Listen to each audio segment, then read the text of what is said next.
नमस्कार प्रेक्षकांनो, जुळली गाठ ग या मालिकेच्या नवीन भागामध्ये आपल्याला असं पाहायला मिळणार आहे की आता या सगळ्यामध्ये सावी खेळत असते. तितक्या तिथे धैर्य हा बाहेर असतो. त्याला दिसतं की काहीतरी आहे जे आपल्याकडे पाठ फिरवण्याचा प्रयत्न करत आहे आणि आपल्याला क्लू काहीतरी मिळतोय. आणि बघतो तर काय, समोर धैर्यासाठी असं लिहून असतं आणि तिथे एक नंबर असतो. आता नंबर असल्याने तिथे या सगळ्यामध्ये सावीनेच हे सगळं केलेलं असतं, पण धैर्याला लगेच कळतं की काहीतरी महत्त्वाचं आहे. आता असं म्हटल्यानंतर तो लगेच तो नंबर घेऊन पोलीस स्टेशनकडे निघालेला असतो. पोलिसांना तो दाखवतो आणि तितक्यात त्यांना एक चांगलाच क्लू मिळालेला असतो. तितक्यात तो घरी येऊन सावीला लगेच मिठी मारतो आणि बोलतो, सावी सावी सावी, आज मी खूप खुश आहे. तितक्यात सावी आपलं नाटक चालू करत बोलते, म्हणजे तू जिंकलायस का गेम कुठला तरी? त्यावर लगेच तो बोलतो, होय सावी. आणि तो मनातल्या मनात बोलतो, आपल्या पप्पांना म्हणजेच तुझ्या पप्पांना सावी लवकरच न्याय मिळणार आहे. आता तुम्ही पूर्ण भाग बघा, तुम्हाला कळेल की काय झालं आणि काय नाही.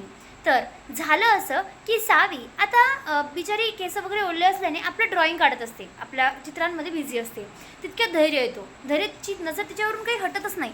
ते पाहून लगेचच ती बोलते, धैर्य फ्रेंड काय करतोयस तू? त्यावर लगेच तो आता भाणावरेत बोलतो, काय करतोय म्हणजे तुझ्याकडे बघतोय की. तितक्यात ती बोलते, अरे पण तू असं बघू नकोस ना. त्यावर तो बोलतो, तू तुझं काम कर, मी माझं काम करतो. तुला चित्र काढायचं तू चित्र काढ, मी तुझ्याकडे बघत राहतो, काय प्रॉब्लेम आहे? त्यावरती बोलते, हे बघ फ्रेंड, तू असं अजिबात वागू नकोस. आणि जर तू असं माझ्याकडे एकटक बघितलं ना की मला चित्र नाही काढता येत. त्यावर तो बोलतो, बरं ठीक आहे, एक काम करूयात, तू सकाळी चित्र काढ, आता आपण झोपून जाऊयात. आता असं म्हटल्यानंतर ती बोलते, हां हे पण बरोबर आहे. आता या सगळ्यामध्ये ते दोघंही तर झोपी जातात, पण इकडे सावीचा नवीन प्लॅन म्हणजे तिचा आता नंबर मिळवणं हे मात्र चालू झालेलं असतं. इकडे दामिनी ढाराढूर झोपलेली असते. तर आता या सगळ्यामध्ये सावी खाली येते. ती खाली आल्यानंतर तिला आता पहिले तर विलासने पाहिल्यासारखं झालेलं असतं, पण विलासला कोणी दिसत नाही कारण ती लपून जाते. तर इकडे दामिनीच्या रूममध्ये ती कशी बशी आलेली असते. दामिनी झोपली आहे याचाच फायदा की ती फोन घेते, पण त्याला असतो पासवर्ड. आता पासवर्ड कसा टाकायचा याची तिला खूपच भीती वाटत असते, कारण जर तिने एक वेळ ट्राय केला तर तो मात्र खुलत नाही. पण तिला वाटतं की जर आपण 2 ते 3 वेळ ट्राय केला तर हा कायमचा लॉक होऊन जाईल आणि मग आपल्याला काही खुलायचं नाही. त्यावरती बोलते, दामिनी मॅडमचंच फिंगरप्रिंट लावावं लागेल, नाहीतर काही होणार नाही. आता असं म्हटल्यानंतर तिथे ती विचार करते की कसं करावं. तितक्यात दामिनी थोडी हलते, ती पटकन लपते. त्यावर तिचा हात घेते आणि हातात घेणार तितक्यात दामिनी हात झटकते आणि या सगळ्यामध्ये तिथे ती पुन्हा झोपत असते, कारण तिची झोपच इतकी भयानक झालेली असते. तितक्यात सावी आता बोलते, फोन उघडलाच पाहिजे आणि नंबर हाती लागलाच पाहिजे. कसं बसं भीत तिचा हात हातात घेते आणि पटकन ती फिंगरप्रिंट लावून घेते. फोन हा अनलॉक झालेला असतो. ती खूप खुश होते. तितक्यात तिथे आता ती बोलते, ह्यामध्ये तर खूप सारे नंबर आहेत. तितक्यात या सगळ्यामध्ये तिच्या हातात पुन्हा दामिनीचा हात येतो. त्यावर ती घाबरते. तिला वाटतं की आपण पकडलाच गेलो की काय जणू. तितक्यात दामिनी आता झोपीत असते आणि ती बोलते, सावी मी तुला कायमची इथून काढणार आहे आणि धैर्याच्या आयुष्यातून काढण्यासाठी मी काय काय करेल हे तुला माहिती सुद्धा नाही.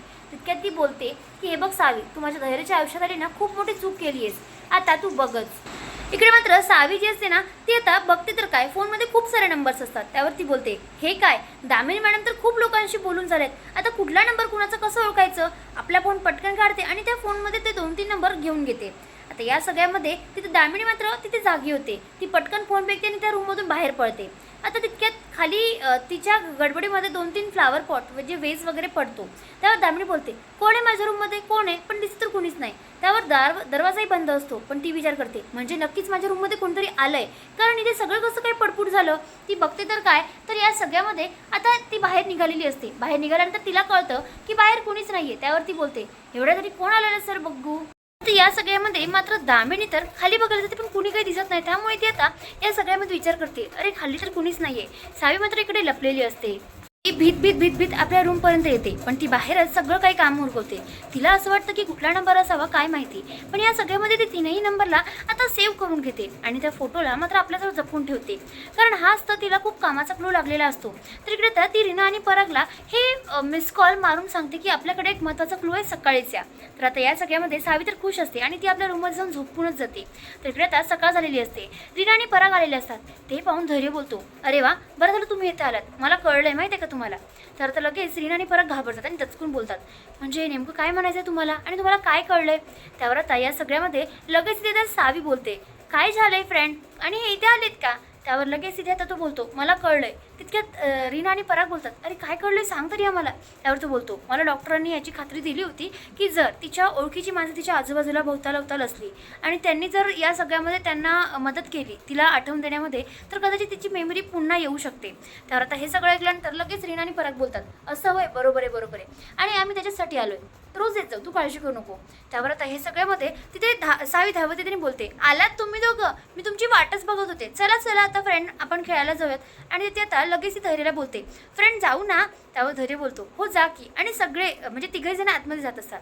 आता त्यावरच ती बॉल वगैरे घेण्याचं नाटक करते आणि तिथे आपली बडबड चालू करते. तितक्यात रीना आणि पराग दरवाजा बंद करतात. त्यावर सावी बोलते, बरं झालं तुम्ही इथे आलायत, माहिती आहे का माझ्या हातात खूप महत्त्वाचा क्लू आलाय. त्यावर लगेच तिथे आता पराग आणि रीना बोलतात, असं काय लागले सांग की लवकर, आम्हाला काही राहत नाहीये. त्यावर त्या सगळ्यामध्ये लगेच म्हणजे धैर्याच्या विचारात रीना बोलते, तुला माहिती आहे का आता काय झालं बाहेर. त्यावर ती बोलते, ते महत्त्वाचं नाहीये, हे महत्त्वाचं आहे. त्यावर लगेच सावी बोलते की हे बघ, माझ्याकडे ना दामिनी मॅडमने जे काही कॉन्टॅक्टमध्ये नंबर ठेवलेत ना गाडीचे, म्हणजे जी गाडी त्यांनी अपघातासाठी आणली होती ते माझ्याकडे आहेत आणि अजिबात काळजी करू नका, ते नंबर आत्ता आपण सर्च करूयात आणि बघूयात. त्यावर पराग बोलतो, ठीक आहे ते माझ्याकडे ते नंबर. आणि तो एक एक फोन डायल करून बोलतो बसतो. तर 3rd नंबरमध्ये आता तो या सगळ्यामध्ये बोलतो की आम्हाला गाडी भाड्याने हवी होती. त्यावर तो माणूस बोलतो, हो चालेल की, कधी पाहिजेत. त्यावर तर सावी बोलते, दामिनी मॅडम तुमचा गळाला फास हा लागतच आलाय, तुमचे दिवस भरलेत, तुमच्या पापांचा घडा भरलाय, माझ्या पप्पांना न्याय मिळवण्यापासून कुणीच रोखू शकत नाही. आता असं म्हटल्यानंतर या सगळ्यामध्ये तिथे सावी बोलते, चला मग आता पुढच्या तयारीला लागायचं आहे. त्यावर रीना आणि पराग बोलतात, पण सावी आता करायचं तरी काय, कसं काय आपण त्या गाडीवाल्यापर्यंत पोहोचवायचं आहे. त्यावर सावी बोलते, 1 मिनिट, हे आपण करणार नाही तर हे धैर्य करेल. त्यावर सावी आणि पराग जे असतात ना त्यांचं डोकं लावतात. त्यावर रीना बोलते, म्हणजे कसं काय आणि त्याला कसं काय कळेल, आपण कसं काय सांगायचं. त्यावर ती बोलते, आपण अशा प्रकारे ती बातमी त्यांच्यापर्यंत पोहोचवायची आणि हा नंबरसुद्धा की बघा तुम्ही सुद्धा लक्षात ठेवाल. आता असं म्हटल्यानंतर लगेच ती न्यूजपेपर्स घेते आणि बोलते, हेच आपल्याकडे क्लू आहे, कारण हेच आपल्याला मदतीने जर आपण करू शकलो तर खूपच छान. तितक्यात ती बोलते, चल का एक एक नंबर काप आणि हा नंबर आपण त्यांना एक अशाच ठिकाणी ठेवायचा ज्या ठिकाणी त्यांची नजर जाईल. आणि असं करून ते आता नंबर कट करतात आणि धैर्यासाठीचं पूर्ण नाव, म्हणजे धैर्यासाठी तुमच्यासाठी एक महत्त्वाचा क्लू आहे असं वगैरे.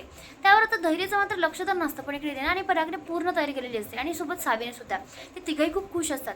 इकडे दामिनी मात्र विचारच करते की आपल्या रूममध्ये तरी नेमकं कोण आलंय आणि मला असं का वाटतं की कोणीतरी आपल्यावर पाळत ठेवून आहे वगैरे वगैरे.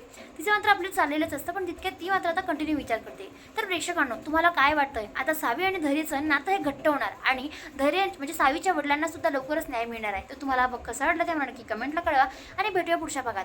तर सनसनीत रविवार या एपिसोडिक प्रोमोमध्ये आपल्याला असं पाहायला मिळतं की सुधाकर धैर्याला आरसा दाखवत असतो आणि आरसा दाखवून बोलतो की इकडे खूप महत्त्वाचे पुरावे आहेत असं म्हटल्यानंतर आता तिथे धैर्य जो असतो ना तो त्यांच्याकडे जात असतो. म्हणजेच काय, तर शेवटी सावीच्या वडिलांना न्याय मिळणार आहे आणि तोही आता सावीच नाही तर सुधाकर काकांच्या मदतीने सुद्धा.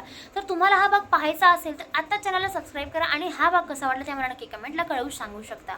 भेटूया पुढच्या भागात, तोपर्यंत शुभरात्री.